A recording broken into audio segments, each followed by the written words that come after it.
വിയറ്റ്നാമിൽ boat മറിഞ്ഞുണ്ടായ അപകടത്തിൽ ഇന്ത്യക്കാർ ഉൾപ്പെടെ 15 ടൂറിസ്റ്റുകൾ മരിച്ചുവെന്ന് റിപ്പോർട്ട്. തെക്കൻ വിയറ്റ്നാമിൽ ഫ്യൂകാക് ദ്വീപിന് സമീപമാണ് അപകടമുണ്ടായത്. തൊഴിലാളികൾ ഉൾപ്പെടെ 36 പേർ ബോട്ടിലുണ്ടായിരുന്നു. വിവരങ്ങളുമായി നന്ദന ചേരുകയാണ്. ആ ദൃശ്യങ്ങൾ നമുക്ക് ഒന്ന് കാണാം. വിനോദസഞ്ചാര മേഖലയാണ് ഇവിടം.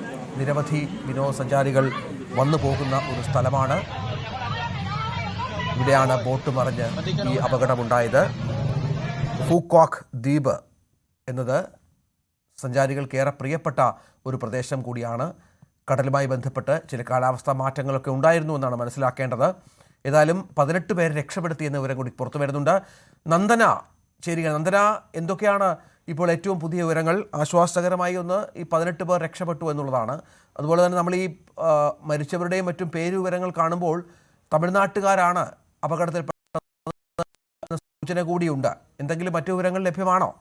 രഞ്ജിത്ത്, ഇന്ന് ഉച്ചയ്ക്ക് 1 മണിയോടെയാണ് ഈ ഒരു അപകടമുണ്ടായത്. വിയറ്റ്നാമിലെ ഏറ്റവും വലിയ ദ്വീപായ ഫ്യൂകാക്വയ്ക്ക് സമീപമാണ് ബോട്ട് തലകീഴായി മറിഞ്ഞ് ഈ ഒരു അപകടമുണ്ടായത്.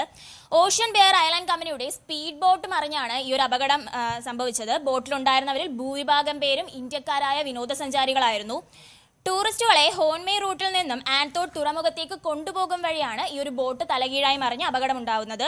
400 മീറ്റർ പിന്നിട്ടപ്പോൾ ബോട്ട് മറിയുകയായിരുന്നു. 32 ഇന്ത്യക്കാരും 4 ക്രൂ മെമ്പേഴ്സുമാണ് ഈ ബോട്ടിലുണ്ടായിരുന്നത്. അതിൽ ഭൂരിഭാഗം പേരും തമിഴ്നാട് സ്വദേശികളാണെന്നാണ് ലഭിക്കുന്ന വിവരം. 15 പേര് മരണപ്പെടുകയും 18 പേരെ രക്ഷപ്പെടുത്തുകയും ചെയ്തിട്ടുണ്ട്.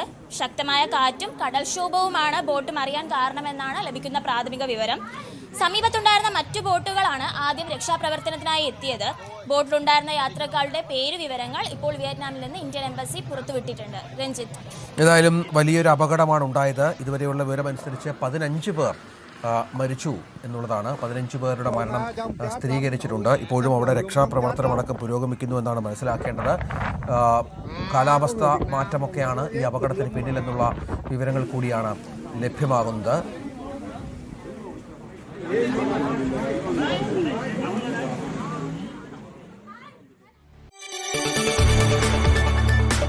കൂടുതൽ വാർത്തകൾക്ക് News 18 Keralam YouTube channel subscribe ചെയ്യുക.